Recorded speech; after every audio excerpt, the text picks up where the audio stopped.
नमस्कार सर्वांना. तर पहा, तुम्ही नवोदयच्या गणिताचा अभ्यास करत आहात. तर नवोदयचं गणित म्हणजे सर्व स्पर्धा परीक्षांचा पाया आहे. तुम्ही एमपीएससी असो किंवा साध्या साध्या कुठल्याही स्पर्धा परीक्षा जर देणार असाल तर नवोदयचं गणित जर नीट अभ्यासलं तर तुम्हाला ते पुढे काही अवघड जाणार नाही. आणि नवोदय परीक्षेतून जर तुम्ही निवड झाली, जर तुम्ही त्याच्यात जर पात्र झाला, तर तुम्हाला जे जिल्ह्याच्या ठिकाणी एकच जिल्ह्यावर एकच अशा प्रकारचं नवोदय विद्यालय असतं, त्या ठिकाणी तुम्हाला शिक्षणासाठी संधी मिळेल. त्या ठिकाणी पहा, खूप सुविधा असतात. खेड्यापाड्यातल्या मुलांचा विचार जर केला तर त्या ठिकाणी मुलांना राहण्याची, खाण्याची किंवा शिवाय भरपूर खेळ वगैरे इतर ऍक्टिव्हिटीची त्यांना संधी त्या ठिकाणी मिळत असते. चला तर मग आज आपण गणिताचा स्वाध्याय 4.2 अभ्यासत आहोत. मागच्या व्हिडिओमध्ये आपण 4.1 दशांश अपूर्ण अंक यावरील उदाहरणे पाहिलेली आहेत. आता आपण 4.2 अभ्यासत आहोत. त्यातलं पहिलं उदाहरण आहे, पुढील पैकी सर्वात मोठी संख्या कोणती? तर पहा, सर्वात मोठी संख्या जर पाहायची झाली तर एक लक्षात घ्या, दशांश संख्या जर असतील तर एक लक्षात घ्यायचं, दशांश चिन्हाच्या पुढचं जे स्थळ असतं त्याला दशांश म्हणायचं, त्याच्या पुढचं स्थळ आहे त्याला शतांश म्हणायचं, त्याच्या पुढचं स्थळ आहे त्याला सहस्त्रांश किंवा हजार म्हणायचं, आणि त्याच्या पुढचं जे स्थळ आहे त्याला 10,000 किंवा दशसहस्त्रांश, म्हणजे दशांश, शतांश, सहस्त्रांश, दशसहस्त्रांश अशा प्रकारे स्थळ असतात. आणि जसं पुढे पुढे जाल तसं त्याची किंमत कमी कमी होत राहते. आता या दशांश स्थानाची किंमत 1/10 असते, शतांश स्थानाची किंमत 1/100 असते, सहस्त्रांश स्थानाची किंमत 1/1000 असते आणि दशसहस्त्रांश स्थानाची किंमत 1/10,000 असते. म्हणजे पहा, 1/10 आपण ह्याच्या अगोदर अपूर्णांकामध्ये पाहिले की जर अंश सारखे असतील तर ज्याचा छेद लहान तो संख्या मोठी असते. म्हणजे ह्याचा अंशाचा 1 आहे, ह्याचा 1, ह्याचा 1 आहे, पण ह्याचा छेद लहान आहे म्हणजे ही संख्या मोठी. म्हणजे याचा अर्थ लक्षात घ्यायचा, दशांश स्थानाचा जो अंक असतो, दशांश स्थानाची जी किंमत असते ती मोठी असते. मग आता इथं बघा, दशांश स्थानी 0, इथं दशांश स्थानी 0, इथं दशांश स्थानी 0, पण इथं मात्र दशांश स्थानी 3 आहे, म्हणजे ही संख्या मोठी आहे. आता पुढचं आहे पहा गणित दुसरं, पुढील पैकी कोणती संख्या उतरत्या क्रमाने आहे? उतरत्या क्रमाने मांडत असताना सुरुवातीला मोठी संख्या, पुन्हा जरा लहान, पुन्हा लहान आणि सगळ्यात लहान अशा प्रकारे मांडणी करावी लागते. तर आता प्रत्येक आपण जर पर्यायाचा विचार केला तर प्रत्येक ह्याच्यामध्ये 12 पूर्णांक दिलेला आहे आणि त्याच्या पुढे दशांश चिन्ह चालू होते. एक लक्षात घ्यायचं की ज्यावेळेस उतरता क्रम मांडत असतो त्यावेळेस दशांशच्या पुढचा म्हणजे दशांश स्थानाचा जो अंक आहे तो अगोदर मोठा असावा लागतो, त्यावेळेस ते उतरत्या क्रमाने होईल. आता इथं बघा, दशांश स्थानाचं 0, तर दशांश स्थानाला 7 आहे, इथं दशांश स्थानाला 7 आहे, म्हणजे पहा उतरत्या क्रमाने मांडताना इथं मोठा अंक पाहिजे होता, मग नंतर लहान असं, पण हा पर्याय येणार नाही. इथं पहा 12 दशांश चिन्ह 7 5 0, म्हणजे दशांश स्थानी इथं 7 आहे आणि त्याच्या पुढे 5 0 आहे. इथं दशांश स्थानी 7 आहे, त्याच्या पुढे 0 5 आहे, म्हणजे ह्याच्यापेक्षा हे लहान आहे. पुन्हा त्याच्यापेक्षा लहान बघा, दशांश स्थानी 0, म्हणजे पर्याय हाच बरोबर येणार, उतरत्या क्रमाने मांड. तर पहा विद्यार्थ्यांना, व्हिडिओ शेवटपर्यंत पाहत चालत जा. प्रत्येक गणित हे वेगवेगळ्या नमुन्याचं असतं, नीट लक्ष देऊन सोडवत चालत जा. आणि तुम्हाला जर माझे व्हिडिओ आवडत असतील तर लाईक, सबस्क्राईब, शेअर करत चला. चला पुढचं तिसरं उदाहरण आहे, जर 278.10 भागिले 13.5 बरोबर 20.6 तर 27,810 भागिले 1.35 बरोबर किती? तर पहा, आपल्याला सोडवायला काय सांगितलंय हे. आता हेच गणित आहे, उदाहरणामध्ये अंक तेच आहे, फक्त दशांश बदललेला आहे. मग उत्तर पण आपलं हेच अंक येणार आहे, 206, फक्त दशांश बदलणार आहे. तर करून बघू आपण.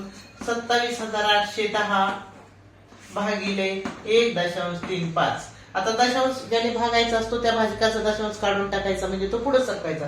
तर पुढे सरकायचा म्हणजे 2 स्थळ पुढे सरकणार, तो 5च्या पुढे जायचा म्हणजे त्याला 100 ने गुणावं लागणार आहे, 100 तसंच ह्याला 100 ने गुणलं तर 2 येणार, म्हणजे ह्याचा दशांश निघून जाणार, म्हणजे येणार वरील बघा 2,7,8,1,0,0,0 भागिले 135, म्हणजे 27,81,000 भागिले 135. आता ह्याला जर भाग देत राहिला, 135 270, पुन्हा 270 8 उरले, पुन्हा 81 ला भाग जाणार नाही, भाग शून्याचा, पुन्हा 810 आले, 810 ला भाग दिला 6चा आणि वरचे 0 1 2 तशाच तसे, म्हणजे उत्तर आलं 20,600, पर्याय क्रमांक 2.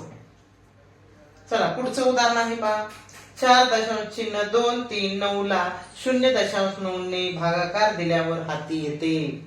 आता ह्याचा पण तसंच आहे, भागाकार करायचा आपण पहा, 4.239 भागिले 0.9, बघा ह्याला वाचताना 4.239 सहस्त्रांश असं सुद्धा वाचतात. आता बघा ज्यांनी भागायचं असतं त्या भाजकाचं आपण काय करू, दशांश काढून टाकू. म्हणजे एक स्थळ पुढे सरकावं लागेल. एक स्थळ पुढे सरकायचा म्हणजेच काय करावं लागतं, त्याला 10 ने गुणावं लागतो. मग पुढच्या वरत्याचं सुद्धा एक स्थळ आपण काय करू, दशांश पुढे सरकू. म्हणजे इथे येणार दशांश म्हणजे किती येणार पहा, 42.39 भागिले 9.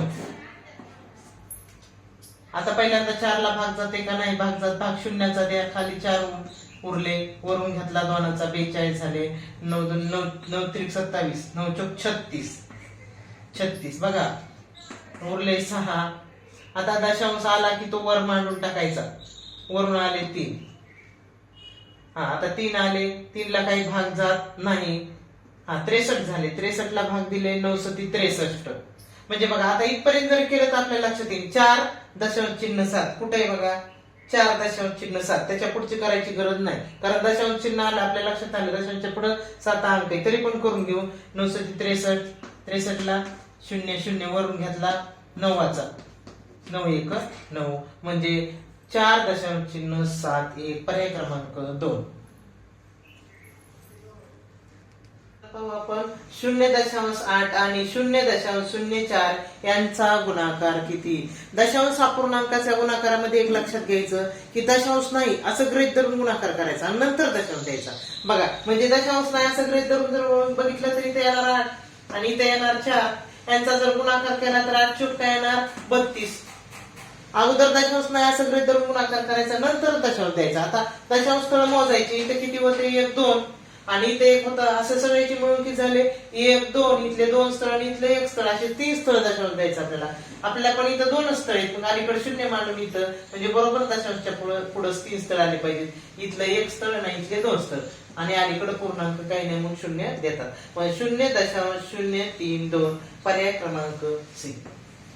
गुणाकार करताना दशांश बघायचं नाही, अगोदर गुणाकार करायचा नंतर दशांश द्यायचा. स्थळ मोजायचे, पहिल्या संख्येत किती स्थळ आहेत 1 स्थळानंतर दशांश, दुसऱ्या संख्येत 2 स्थळानंतर, टोटल झाले 3 स्थळानंतर दशांश, म्हणजे दशांशच्या पुढे 3 स्थळ असलेला पर्याय आहे सी. त्याच्यानंतर पुढचं 6वं गणित आहे. 2 संख्यांचा गुणाकार 3.92 आहे, त्यापैकी एक संख्या दुसरीच्या दुप्पट आहे, तर त्यातील मोठी संख्या कोणती. दोन्ही संख्यांचा गुणाकार दिलेला आहे. एक संख्या आहे तिच्या दुसरी मोठी जी संख्या आहे तिच्या दुप्पट आहे, तर त्या मोठी संख्या कोणती असं विचारलेलं आहे. तर आपण काय करू, आपल्याला एक पहिली संख्या लहान संख्या माहित नाही, मोठी माहित नाही. आपण लहान संख्या x मानू, लहानला x मानू, मोठीला आता तिच्या दुप्पट आहे ना मोठी म्हणजे 2x. आणि ह्यांचा गुणाकार किती आहे आता बघा, ह्यांचा गुणाकार किती आलेला आहे 3.92. तर पाहिजे जर आपण समीकरण सोडवत गेलो, आता x च्या इथं अलीकडे सहगुणक 1 आहे, मग सहगुणकाचा गुणाकार करू b1 b, आणि आता x गुणिले x म्हणजे x चा वर्ग बरोबर 3.92. तर पहा आता काय करायचं, x 2x चा वर्ग बरोबर 3.92. आता हे 2 अलीकडे x च्या तिथं गुणिले, ते 2 काय करायचे इकडे नेऊन आपण भागिले करायचे, बरोबरच्या पुढे गेल्यानंतर त्याच्या विरुद्ध क्रिया करायची. आता भागाकार करू आपण, b1 b इथल्या इथं करता येऊ शकतो आपल्याला. बघा b1 b, इथं दशांश मांडला वरी, इथं उरलेला 1 इथं घेतला, 92 18 1 उरला, बेस आहे 12, म्हणजे x चा वर्ग बरोबर 1.96. मग 1.96 कुणाचा वर्ग आहे, जर दशांश काढून टाकलं तर आपल्या लक्षात येईल 14 चा वर्ग आहे 196, 14 14 96 असे. म्हणजे x बरोबर, आता इथे 2 स्थळ दशांश आहे आणि त्याचं वर्गमूळ काढत असताना एकच स्थळ दशांश येईल, म्हणजे 1.4. x वर्ग आपण त्याचं वर्गमूळ काढलं, x केलं आणि पुढच्याचं बी वर्गमूळ काढलं 1.96. वर्गमूळ काढताना 2 स्थळ दशांश असेल तर एकच स्थळ दशांश येणार, आणि कुणाचा वर्ग आहे 14 चा वर्ग आहे म्हणून येणार 1.4 पर्याय क्रमांक सी. तो उदाहरण आहे, 2 दशमान संख्यांचा गुणाकार 14.837 आहे. जर त्यापैकी एक संख्या 4.01 असेल तर दुसरी दशमान संख्या कोणती. दोन्हीचा गुणाकार दिलेला आहे आणि त्यातली एक संख्या दिली, मग दुसरी संख्या काढताना काय करावं लागेल, जे एक संख्या दिली त्यांनी त्याला भागायचं म्हणजे बरोबर त्या दुसरी संख्या येईल. तर पहा किती आलेला गुणाकार 2 संख्याचा 14.837, त्यातली एक संख्या दिलेली पहा 4.07. दुसरी कोणती. आता पर्याय जर बघितले तुम्हाला सगळ्या पर्यायामध्ये 3 आणि 7 आणि 3 आणि 7 हे 2 अंक दिसायला लागलेत. मग त्याच्यापैकीच उत्तर येत असते, फक्त दशांश चिन्ह बदलणार. आता बघा, ज्याने भागायचं असते त्याचं स्थळ दशांश 2 स्थळ पुढे ढकलायचा. त्यांनी भागायचं म्हणजे 2 स्थळ गेला, त्याचा बी पुढे 2 स्थळ जाणार, म्हणजे ह्याचं येणार 14 म्हणजे 1483.7 येणार आणि खाली येणार 407. आता वर लक्षात घ्या, ज्याला भागायचे त्या संख्येच्या एक स्थळ दशांश आलेला आहे. मग एक लक्षात घ्यायचं, उत्तरात सुद्धा एक स्थळ दशांश आलेला पाहिजे. तर पहा, उत्तरामध्ये सुद्धा एक स्थळ दशांश कुठे आहे? क्रमांक 1 3.7. कारण एक स्थळ दशांश दुसऱ्या कुठल्याच पर्यायामध्ये नाही. तर 2 स्थळ इथं, 3 स्थळ इथं, तर दशांश नाही. एक स्थळ दशांश इथं आहे. पर्याय क्रमांक ए हे ह्याचं उत्तर येणार. उदाहरण पाहू. जर 12,276 भागिले 1.55 बरोबर 7,920 तर 1,227.6 भागिले 7,920 ची किंमत किती? तर पहा, आपल्याला ह्याची किंमत विचारलेली आहे. आपण मांडून घेऊ ह्याला. 1,227.6 भागिले 7,920. तर पहा, 7,920 हे भाजक आहे आणि भागायचे. भागाकार करत असताना आपण पहिल्यांदा पहिल्या ह्याला जर भाग दिला, 1 ला भाग शून्याचा बसेल. 12 आले, 12ला बी भाग घ्या. एवढी मोठी संख्या 12ला भाग, 12पेक्षा ह्याच्यापेक्षा 12 लहान आहेत, भाग शून्याचा बसणार. पुन्हा 3 अंक जरी घेतले तर 122च झाले, तरी पण भाग बसत नाही, कारण 7,920 पेक्षा 122 लहान आहेत, भाग शून्याचा दिला. पुन्हा 7 जरी घेतले 1,227 झाले, तरी परंतु 7,920 पेक्षा ते लहान आहे, भाग दिला शून्याचा. आता पहा, दशांशला दशांश. आता दशांश घेतल्यानंतर आता पुढची संख्या घेतली म्हणजे 22,276. 22,276 ला 7,920 न भाग दिला तर भाग एकाचा जाऊ शकतो, म्हणजे भाग बसू शकतो. तर पर्याय बघा, दशांश पुढे एक आलेलं असं कुठं पर्यायामध्ये पुढचा भाग बसायच नाही, कारण संख्या तेच येणार आहेत. 1 5 1 5 5 हेच संख्या नाही, फक्त दशांश कुठं आला हे महत्वाचं असतो. तर पहा, दशांश सुरुवातीला 0 आणि दशांश 1 असं कुठं आलेले पहा, 0.1 त्याच्या पुढे 5च येणार आहे, त्याच्या पुढे 5च येणार आहे भागत राहिल्यानंतर. फक्त आपल्याला दशांश कुठं आलेला आहे महत्वाचा आहे, नंबर सी ही त्याचं उत्तर येणार आहे. तर पुढं जेव्हा 48 दशांश, कारण पूर्ण भागाकार करत बसायची गरज लागत नाही, आपल्याला पर्याय बघायचा. पर्याय, कारण आपला वेळ खूप कमी असतो, कमी वेळेमध्ये भरपूर उदाहरणं सोडवायची असतात, त्याच्यामुळे एक लक्षात घ्यायचं. दशांश इथंच आपण काटाकाटी केली. पहिल्यांदा 7,920 ने 1 ला भाग दिला, भाग 1 लहान असल्यामुळे शून्याचा. पूर्णांकाच्या अलीकडे किती शून्य आले तर त्याची किंमत शून्याची येणार, म्हणजे 0 बघा. इथे ह्याला भाग दिला, भाग बसला शून्याचा. पुन्हा 12 झाले, पुन्हा भाग शून्याचा बसल. 122 झाले, तरी पण ह्याच्यापेक्षा लहान आहे म्हणून भाग शून्याचा बसल. 1,227 घेतले, तरी पण ते 7,900 पेक्षा लहान आहेत म्हणून भाग शून्याचा बसल. पुन्हा नंतर दशांश आहे म्हणून दशांश दिला. पुन्हा आता दशांश दिल्यानंतर त्याच्या पुढचं संख्या घेतली म्हणजे 12,276 झाले, मग भाग बसन 1 चा, म्हणजे दशांशच्या पुढे 1 येईल. पर्याय क्रमांक सी. चला पुढं. प्रश्न 9. जेव्हा 48.480 ला 8 ने भागावे तेव्हा येणारा भागाकार असतो. कधी कधी अंशछेदाच्या रूपात भागाकार मांडून करा, नाही तर उभं करा, कसंही तुमच्या मनाने चालू शकतं. उत्तर तर ते सांगते बघा सगळीकडे, फक्त दशांश कुठे येते हे महत्वाचं आहे. त्याच्यामुळे आपण एका खाली एक दशांश पूर्णांकाच्या रूपात जरी मांडणी करून केलं तरी चालू शकतं. 48.480 भागिले 8. 8 ने पहिल्यांदा 4 ला भाग देऊ. 8 पेक्षा 4 लहान आहेत म्हणून भाग शून्याचा बसल. पुन्हा पुढचा अंक घेतला, 48 झालं. 8 6 हे 48 बसल. पुन्हा दशांश आला, इथं दशांश देऊ. पुन्हा पुढचा 4 आला, 8 ने 4 ला भाग जात नाही, भाग शून्याचा बसल, ठीक आहे नाही. पुन्हा 2 अंक घेतले, 48 झाले.